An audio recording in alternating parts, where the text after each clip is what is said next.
unang grupo at ang aming titulo ng mitolohiya ay Sibulan at Adlaw.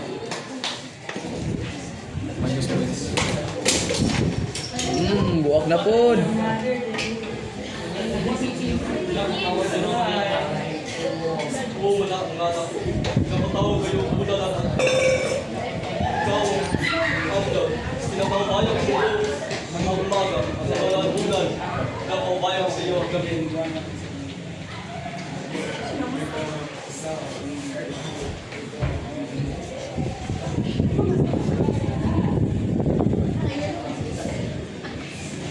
Nang si Adlaw ay nagpakita sa mundo ng mga tao, naging masaya ang mga tao na may liwanag na ang kanilang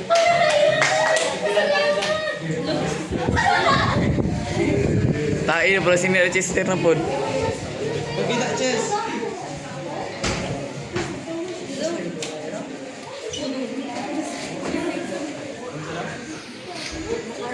Ngunit, nang si Bulan ay nagpakita sa gabi, ay maraming mga tao ang natakot, nadismaya at nalungkot. Ayoko, grabe na. Nakakatakot. Ayoko na, nakakatakot ang gabi.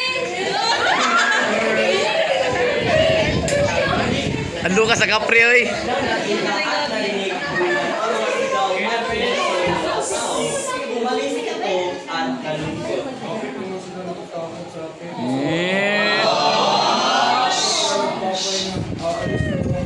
Oh, ka-cute oy. Nang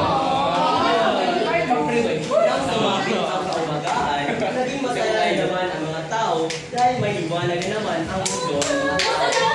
Bumalik ka kayo. Sunflower on stock. Pero, nang lumipas ang ilang araw, ay naging mainit na ang mundo ng mga tao. Mas bidang sali isa sa kuan. Ang mga tao Basta kog multiplier ang kuan. Mas sali isa sa moon. Times 2 mangun ulit. Pagod na ako.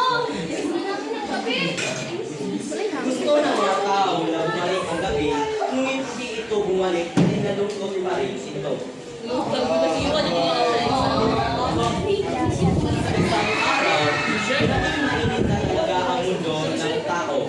Dahil makakaawa ang mga tao na bumalik si Bulan.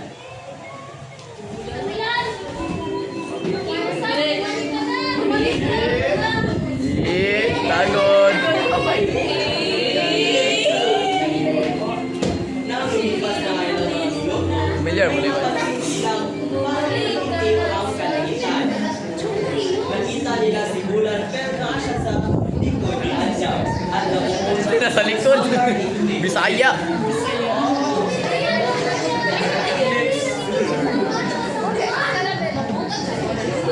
Pinasigawan ng mga tao at mula noon, Alamat yun eh. ay bumalik. Kita mo, kuregot? No, sa TikTok. At si Adlaw ay sa umaga.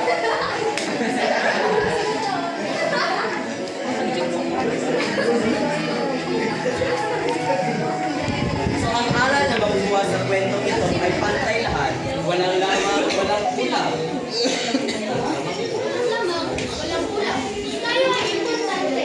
Kung nakikita man natin ang Nagka, nag-noise eh. ating magulang ng ating ama ay ang ating kapatid. At hindi natin nakikita ang pagmamahal ng ama sa ang ating kaya tayo ay Wala naman na, yaw-yaw naman na. hindi